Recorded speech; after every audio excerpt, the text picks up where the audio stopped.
Ladies and gentlemen, boys and girls, children of all ages, welcome to the channel. It's your boy, World of Wrestling, here today to discuss about AEW Dynamite, October 4th, 2023 review. This was a pretty up and down show, pretty solid show as well, and the Adam Copeland ending of the show was absolutely astonishing, truthfully, based not what Adam Copeland said, but what Christian Cage said to his former partner. My goodness, when he said, "You can go fuck yourself," as to why Edge is back, well, not back, but in AEW, is to team with his former tag team partner that he teamed with in WWE. And him giving him a hug as a way of saying, welcome to AEW, and then telling him to go fuck himself as he's hugging him was mind-boggling.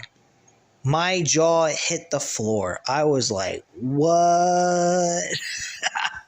That was astonishing. Do I like the idea of Edge teaming with Christian Cage? I'm going to kind of go, by the way, I am going to go back and forth calling him Adam Copeland and Edge, just kind of mix it up a little bit instead of repeating myself over and over again with saying Adam Copeland, because that does get kind of drawn out. But, yeah, Edge being told to go fuck himself by Christian Cage was very astonishing. But then again, it shouldn't be a surprise because Christian Cage is a fucking prick on this show, so no surprise there. He also mentions about matches he was going to he could have in AEW, such as Jon Moxley, several other names that he mentioned, Jay White. He's in a field full of new performers to work with that he's never worked with before. Not even Jon Moxley when he went by Dean Ambrose, because Dean Ambrose wasn't around when Edge was performing in WWE. So it's a great opportunity for them to have two ex-WWE wrestlers competing against each other under an AEW promotion in a major program. I think that would be a fucking blast to see what those two can do. I don't know if Edge is going to have any kind of reckless hardcore matches like Jon Moxley does. I think they're just going to have a normal match if they ever wrestle each other in AEW. I really would like to know his contract length with AEW. I want if it's like a year contract or is this going to be like 2 or 3 year contract that he has with AEW part-time like he did with WWE. Whatever the case may be, I hope at the end of the day AEW can provide him the end of his story, which is becoming the World Heavyweight Champion. That was originally the idea when he came back to WWE. He never even came close to that. I mean, he had several matches for the World Championship against Roman Reigns, along with Bryan Danielson at WrestleMania 37, but never winning the title itself. So that was kind of a damper on the whole story of Edge. Kind of what they're doing to Cody Rhodes on WWE as well. I mean, he's supposed to fulfill his story, end his story with becoming the World Heavyweight Champion. The primary title, not the consolation prize known as the WWE World Heavyweight Championship that Seth Rollins is currently carrying, and doing a very well job with that as well. Unfortunately, it's not considered the main title, so who gives a fuck? But yeah, this was an up and down kind of show. It wasn't bad. It wasn't great. It was right in the middle. But it was still worth the time of kicking back, watching 2 hours of the show, and it wasn't a waste of your time. I mean, if you were to go back and watch this, there might have been a few things you could skip. But otherwise, this show was pretty rock solid. The opener of this show is fucking fantastic. I actually like this match, even though it doesn't make a whole lot of sense that Nick Jackson's getting a international championship opportunity against Rey Fenix. But what they did in this match was fucking unbelievable. They were back and forth in this match. This match was fucking brutal as fuck. And they really lit a fire to start this show up between these two guys for the international championship. Fortunately, Nick Jackson loses. Not a big problem there. Nick Jackson shouldn't be winning a singles title when he's still a tag team specialist. And Rey Fenix retained his title in a very entertaining opener to the show.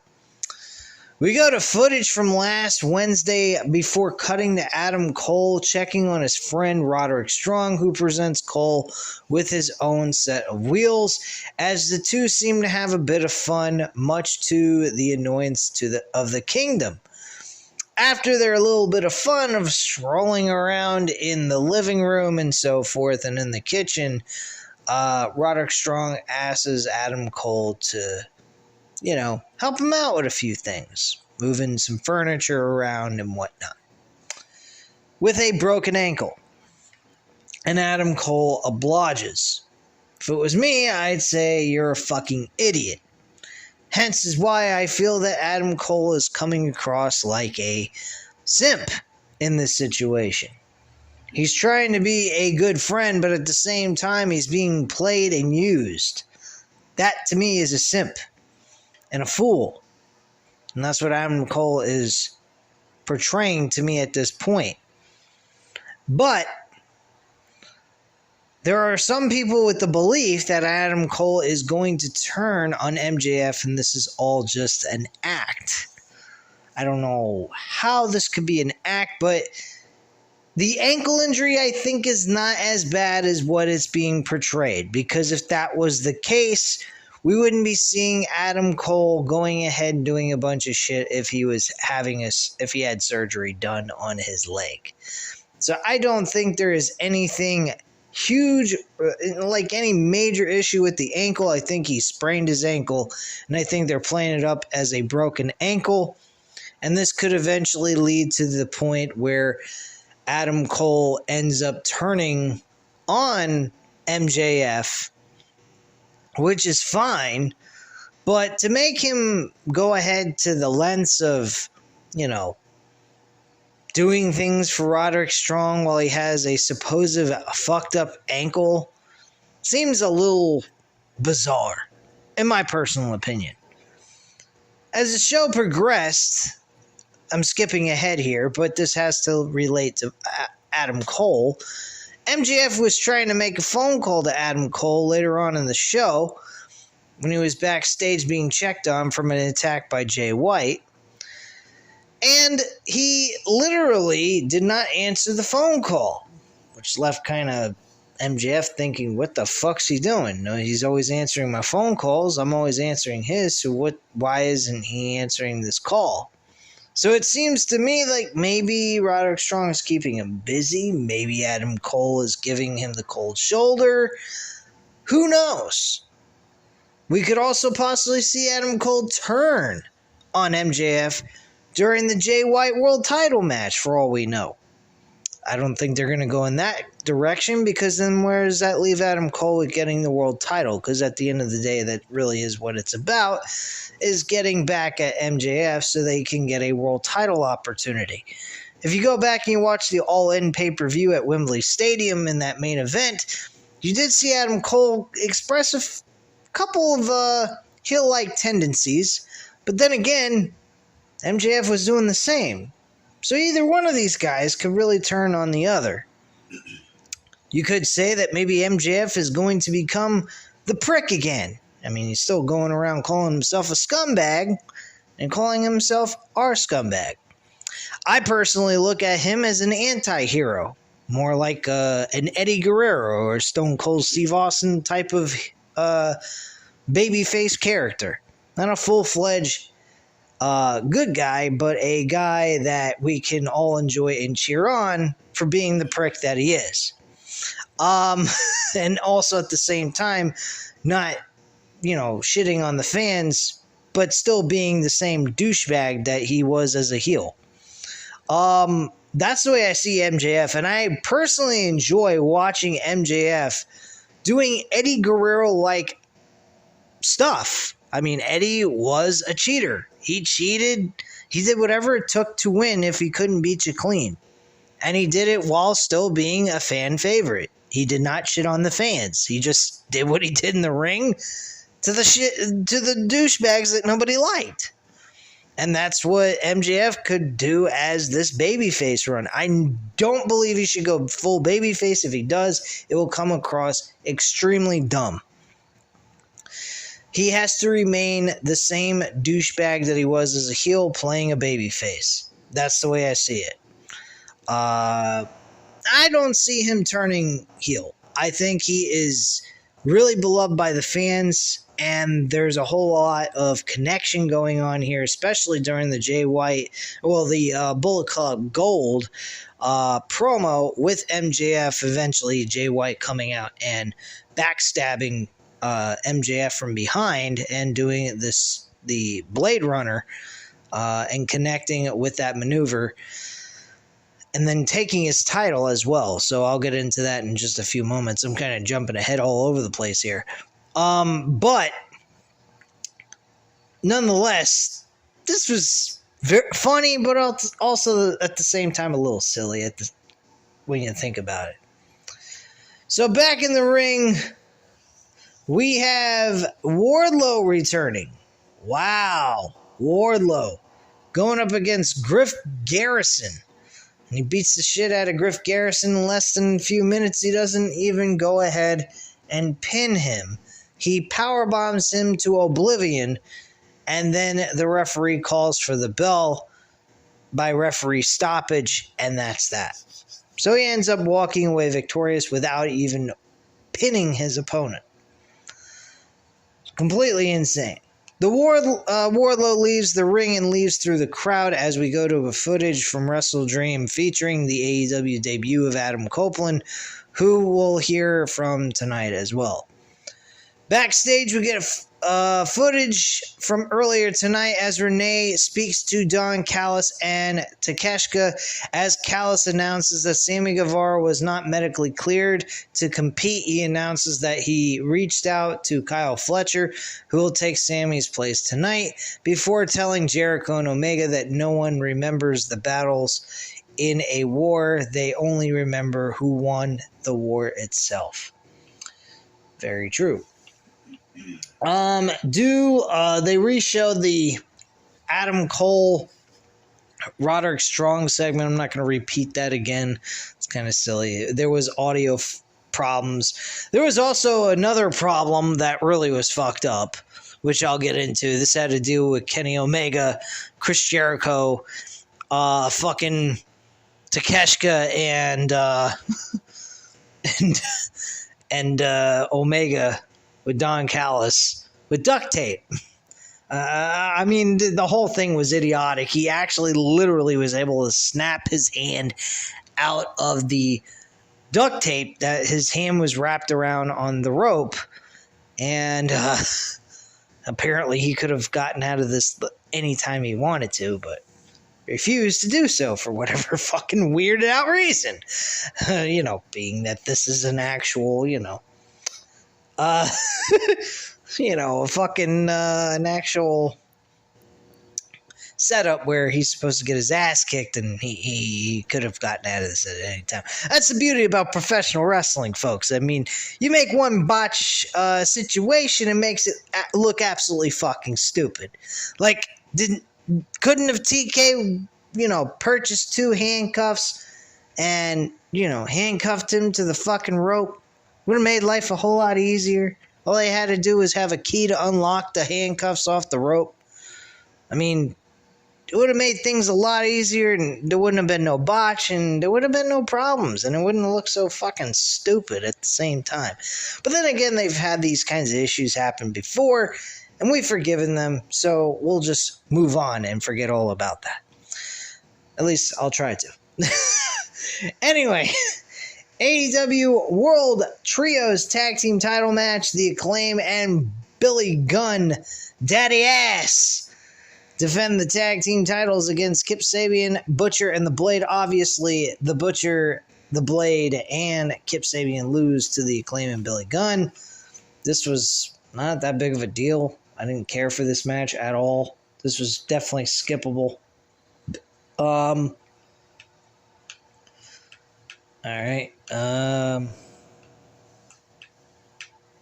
Hold on one second.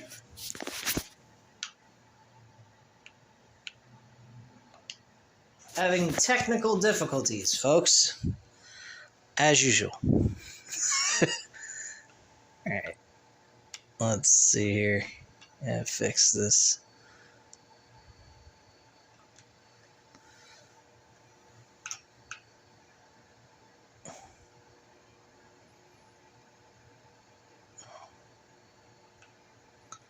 Alright.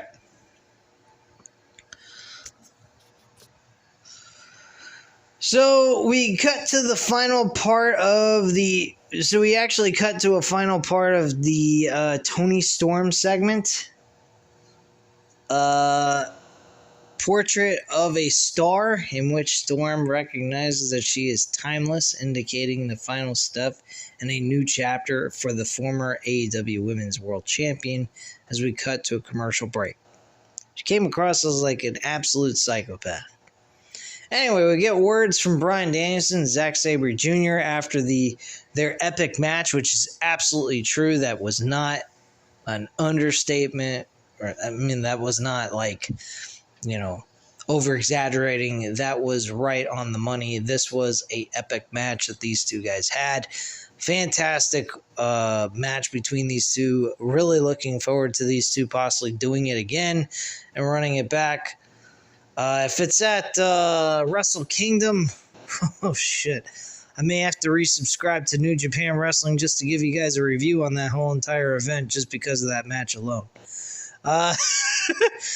Anyway, addressing the slight bad blood that still lingers after the result of the match, we then hear from Hangman Page, who addresses Swerve Strickland after their match at the pay-per-view on Sunday, before addressing what happened last week on Dynamite between MJF and Jay White and the attack on Switchblade to close the show. They really did not answer the question. They're still leaving it up in the air as to who was behind the mask. There's belief that MJF was technically the guy that did it, which is believable because of what he's done in the past. This is kind of a similar situation of the attack on Jeff Hardy during 2008 going into the Survivor Series pay-per-view. No one could really figure out who actually attacked Jeff Hardy, and Edge being the one to come into the match itself that he wasn't originally advertised to be in. He won the WWE Championship from Triple H during that pay-per-view event, and everyone assumed it was Edge since he was the guy to be able to replace Jeff Hardy, and no one knew exactly who attacked Jeff Hardy in the first place.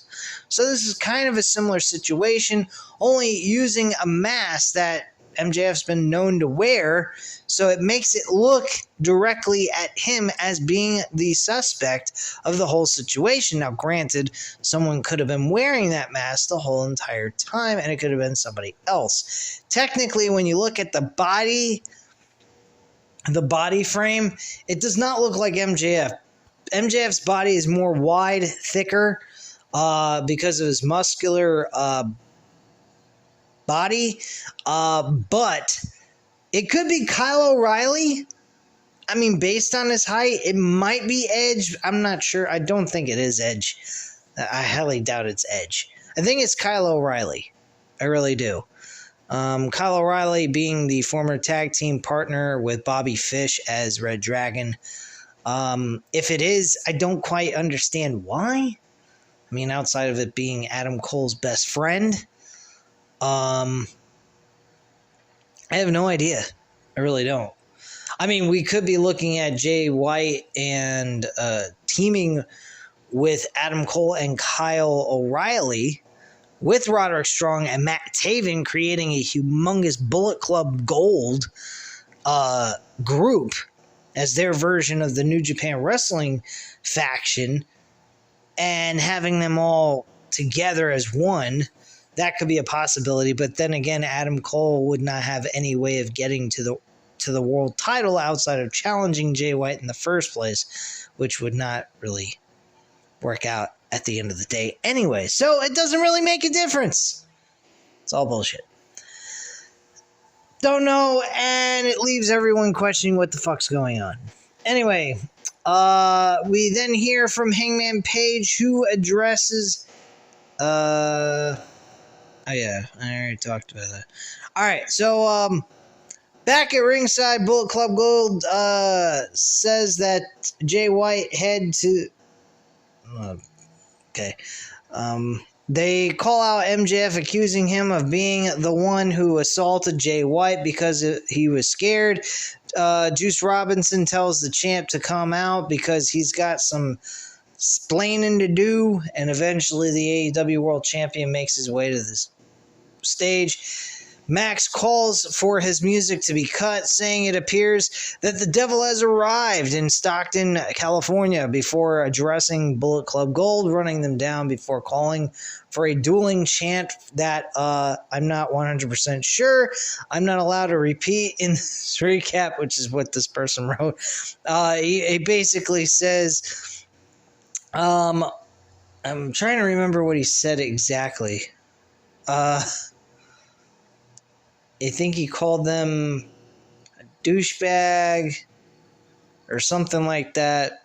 Whatever. It doesn't really matter. They got them. The crowd obliges, much to the champ's delight, before offering to list off his accomplishments over the years that were dirty as fuck. Over the years of Dynamite in celebration of the show's anniversary. He runs down the beating he's given Jericho and Cody Rhodes, the dodgeball-related injuries to some kids, the time he nearly got the show off the air because he called his boss an effing mark before calling himself the fan's scumbag. That all said, Max knows for a fact he didn't attack Jay White, a.k.a. Tofu, but because Bullet Club Gold don't want to talk it out like gentlemen, we can have ourselves a Stockton street fight instead, a 3-on-1 attack. Yeah, very smart move there, MJF. What the fuck's happened to you? You lost a couple brain cells since you became a fan favorite or something? Max takes his shirt off as he gets to the ring, but the Bang Bang Gang curiously leave the ring, only for us to see Jay White attack the champ with a Blade Runner. The group stand tall over the fallen champ before Jay White leaves the ring with the AEW World title as they head up the ramp. Jay gets a microphone as he tells the crowd to be quiet so the champ can hear him. Jay calls out the cheap Perrier tricks of the champion, saying that him saying it wasn't him might as well be a confession because they know the real MJF, a coward and a fiend, and we need a truly elite champion. Jay lays out the challenge to the champ for Full Gear, and Jay White versus MJF for the AEW World Championship is accepted. Max can try to prove Jay wrong, and he will fail at doing so, but Jay won't. Jay will lead by example by taking the belt tonight, and if you're not down with that, we've got 2 words for you, guns up, and Max isn't quite having that, however, saying he has 2 words for Jay, and he says you're on for that championship title opportunity. So we have our main event for Full Gear on November 18th. I am definitely buying this pay-per-view without a shadow of a doubt. I don't give a fuck what my fucking finances are. I'm getting this event. There is no doubt about it. Jay White, MJF, take my motherfucking money. I am definitely catching this pay-per-view live and in person. Well, not literally in the arena, but you get my point. Anyway, Jay and Bullet Club Gold head to the back, still holding on to the title as we go to backstage. Renee speaks to Orange Cassidy and Hook to address their match at Wrestle Dream before addressing the Mox Phoenix match next week and whether or not Orange should be in that match. They enjoy some delicious chips to close things before we go back to ringside. All right. So our next contest is Chris Jericho and Kenny Omega teaming together against Kyle Fletcher and Konisha Takeshita. This match was fairly decent. I enjoyed this match. Kenny Omega actually wins the match with a one-wing angel after a code breaker on Kyle Fletcher, and then the pinfall for the 1-2-3.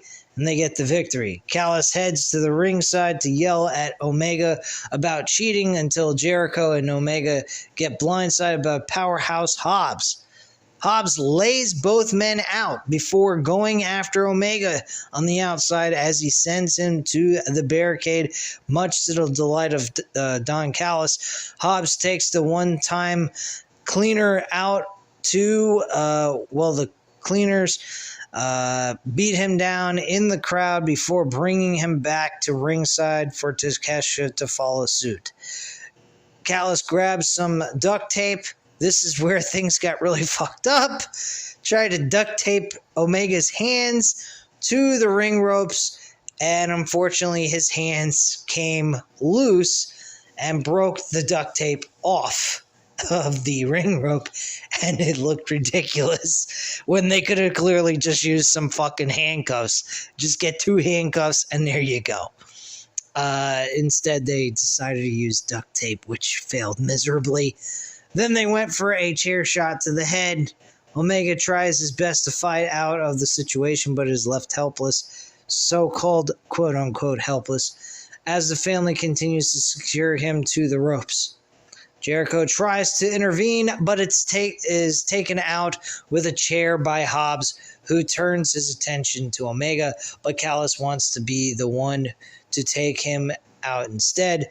Callis takes the chair as the family keep hold on Omega's arms, and Don wallops Omega over the head with the chair. Blah, blah, blah. So, like I said, backstage we had MJF getting interviewed about his situation about that match. Jay White still has the world championship. And then he goes ahead and, for some strange reason, Max Caster has some sort of thing with MJF on social media.